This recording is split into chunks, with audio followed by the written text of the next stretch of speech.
नमस्कार साथियों, हिंदी स्टेनो बढ़ोत वाले चैनल में आपका हार्दिक स्वागत है।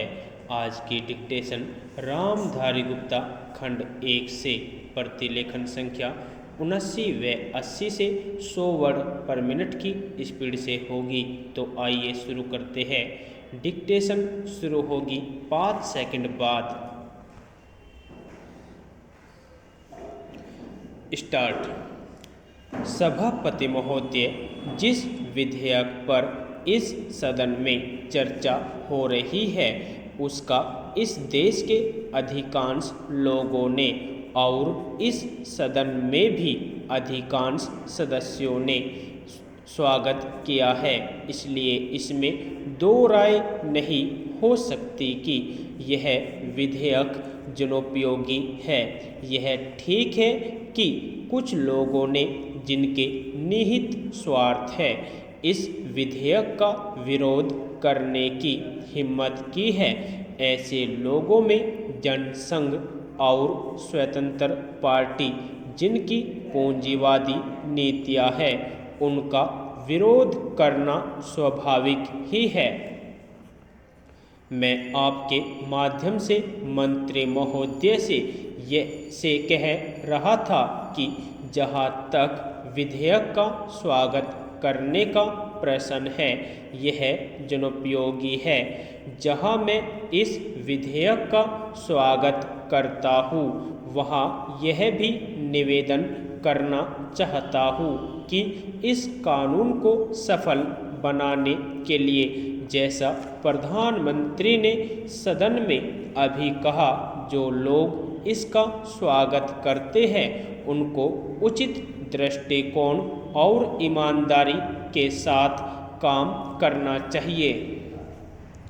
हमारे देश ने गरीबी को दूर करने के लिए पंचवर्षीय योजनाओं के माध्यम से योजनाबद्ध तरीके से विकास के कार्यक्रम को चलाने की नीति अपनाई है।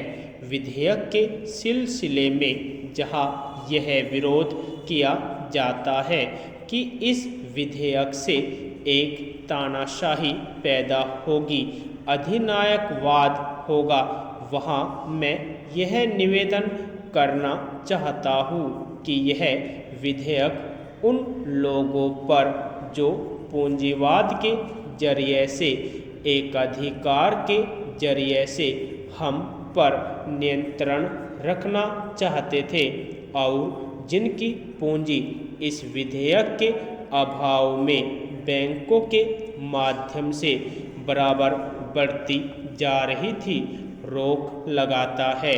उनकी नीतियों का परिणाम यह हुआ, देश के चंद लोगों की पूंजी जो इन बैंकों के स्वामी थे, अत्यधिक बढ़ गई। हमें मालूम है कि स्वतंत्रता के बाद देश में बिड़ला और टाटा की पूंजी किस प्रकार से कई गुनी बढ़ गई है।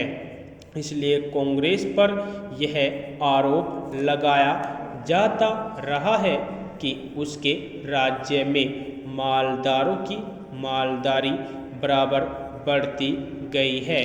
इसको कम करने के लिए कांग्रेस के निर्णय के अनुसार यह कदम उठाया गया।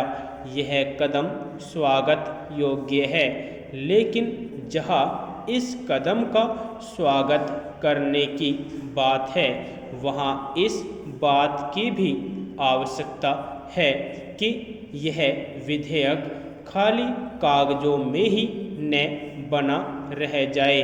आज के ज़माने में हमारे शासन में जिस तरह से नौकरशाही का बोलबाला चला आ रहा है, जिसको यह सरकार समाप्त नहीं कर सकी है। सभापति महोदय, मैं निवेदन करना चाहता हूँ कि सबसे बड़ी आवश्यकता इस बात की है कि इन बैंकों में इन नौकरशाहों को न रखकर उनके संचालन के लिए ऐसे लोगों को रखा जाना चाहिए जिनका बैंकों के राष्ट्रीयकरण में पूर्ण विश्वास हो, क्योंकि किसी संस्था में जब उस संस्था को चलाने वाले लोग ऐसे नहीं होते जो संस्था के कार्यक्रम में विश्वास रखते हो, तब तक यह संस्था कभी सफल नहीं हो सकती। मेरा कहना यह है कि हमारे देश में सार्वजनिक उपक्रम जो असफल है उसका सबसे बड़ा कारण यही रहा है। जितनी भी असफलता हुई है उसका कारण हमारी नौकरशाही रही है। जिस नौकरशाही को समाजवाद में बिल्कुल भरोसा नहीं है उसका सदा बोलबाला रहा है। इसका परिणाम यह रहा है कि एक ओर तो इस देश में छोटे छोटे मामलों में बराबर देरी होती गई है, निर्णय नहीं लिए गए हैं, और दूसरी ओर उसके होने वाले लाभों से गरीबों को दूर रखा गया है।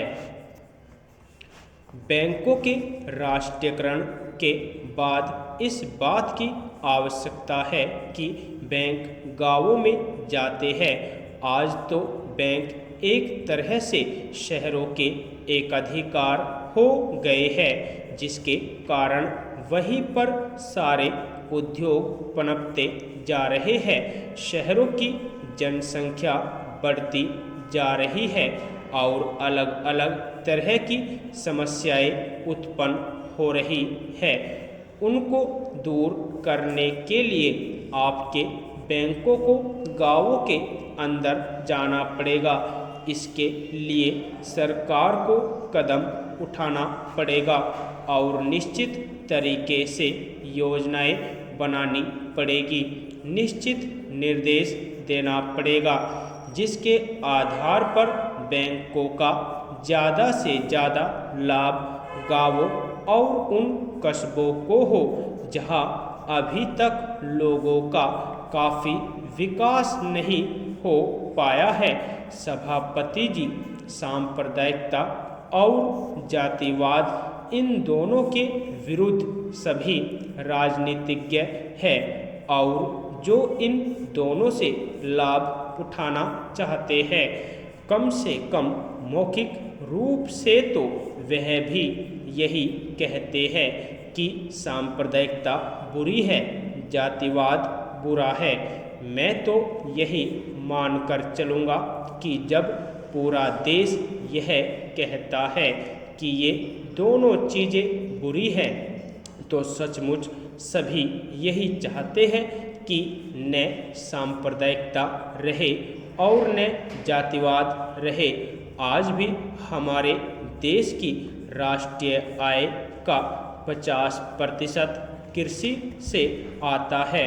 हमारे देश के कुल निर्यात के सामान में 70% कृषि उत्पादन की चीज़ें शामिल होती है।